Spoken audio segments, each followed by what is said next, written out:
সীমান্ত এলাকায় জনগণ ও শিক্ষার্থীদের কল্যাণে বিএসএফ 169 ব্যাটালিয়নের উদ্যোগে একটি মহতী সিভিক অ্যাকশন প্রোগ্রাম অনুষ্ঠিত হয়েছে।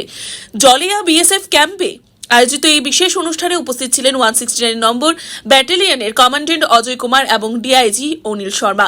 এই কর্মসূচির আওতায় সীমান্ত এলাকার বিভিন্ন বিদ্যালয়ের ছাত্রছাত্রীদের জন্য শিক্ষা সামগ্রী, ক্রীড়া সামগ্রী, বাদ্যযন্ত্র এবং যেখানে পানীয় জলের সুবিধা নেই সেখানে প্রয়োজনীয় সরঞ্জাম প্রদান করা হয়েছে।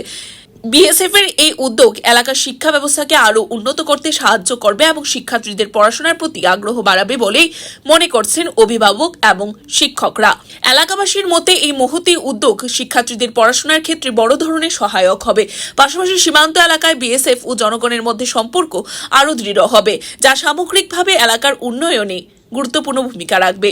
বিএসএফ এর একটি এই মানবিক এবং নিরাপত্তামূলক পদক্ষেপ সীমান্ত অঞ্চলের জনগণের মধ্যে আস্থার সেতুবন্ধন তৈরি করবে এবং দীর্ঘমেয়াদে শিক্ষা ক্ষেত্রে ইতিবাচক প্রভাব ফেলবে বলেই আশা করা হচ্ছে।